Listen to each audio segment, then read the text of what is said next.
Ladies and gentlemen, boys and girls, children of all ages, welcome to Robert Sports Show. I'm your host, Robert. Alright, just got off Fight TV with GCW Effy's Big Game Brunch at 7. This will actually be the third Effy's Big Game Brunch that I've actually reviewed here on Robert Sports Show. My plan is to actually watch the other 4 that I haven't and do a best of Big Game Brunch for WrestleMania weekend. So that's the plan right now. A great show. Overall good show, fun show, just watching Payback, watching All Out, watching All In last weekend, watching NWA 75, watching Impact Emergence. There's been so much big time wrestling. GCW's had multiple shows in the last few weeks. But watching a show like this is just fun. These are kind of fun shows to watch. Uber talented men and women. Tell you what, some of the best talent in the world is on this card.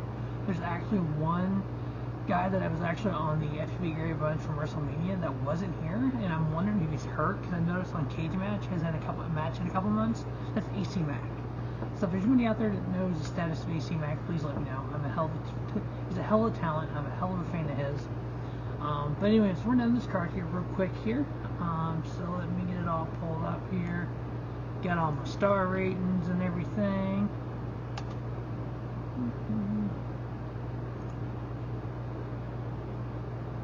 Alright, so first match.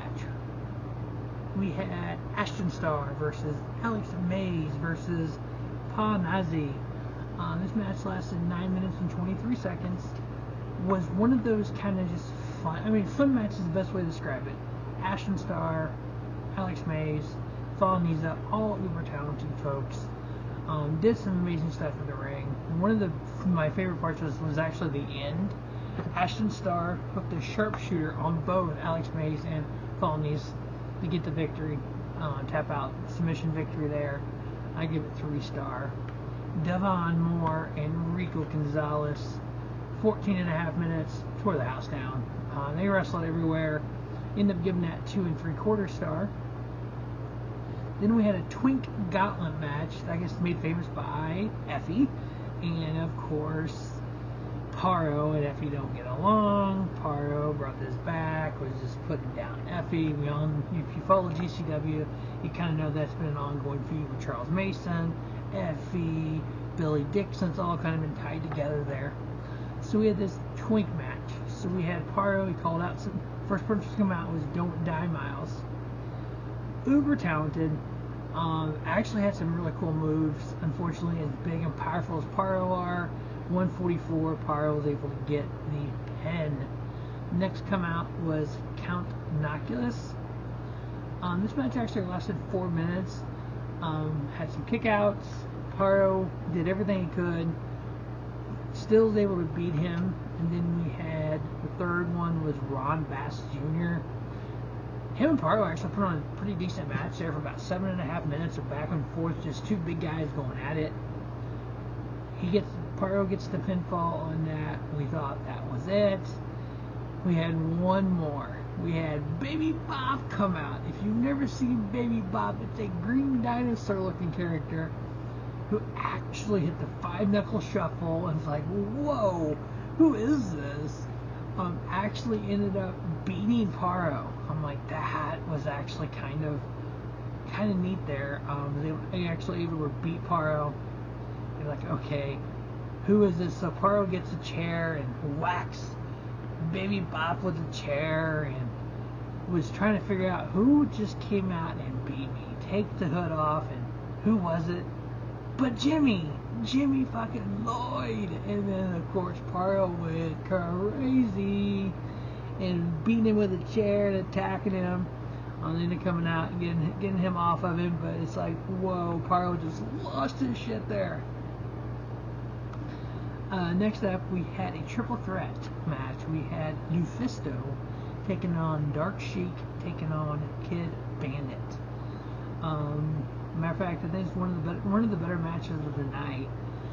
These three put together a great match. Kid Bandit, probably the youngest of the three. LuFisto's actually been wrestling, they mentioned, longer than Kid Bandit's been alive. And so LuFisto, just as powerful as she is, she was able to take down Dark Sheik and Kid Bandit. And we had LuFisto getting the victory there. I ended up giving it a 3-star. Next up, we had an 8-man tag team match. We had the Midwest versus the East Coast. Representing the Midwest, we had Joey Mayberry, Mateo Valentine, Moondog Murray, Shelly Benson, along going up against the East Coast, Angelo Carter, Swally Asante, Logan Black, and Sazzy Boatright. Your typical 8-man tag match. You just had 4-on-4. You had brawls. You had a little bit of this on the outside. Of course, this was in the same arena that GCW Say You Will was at, so it looked like an indoor soccer park, indoor soccer field, because it was like green turf, and they're fighting on the turf and everything. But the Midwest, Team Midwest, Joey Mayberry, Mateo Valentine, Moondog Murray, and Shelly Benson got the victory. Actually ended up giving it 2.5. Next was one of my favorite, actually the best match of the night, my favorite match of the night. Hardcore Falls Anywhere match on their first date, Sawyer and Billy Dixon. Sawyer took old Billy Dixon to the woodshed and beyond. Ooh, table. They had, doors and chairs and all that plunder that comes to mind when you think of those two items they can put together.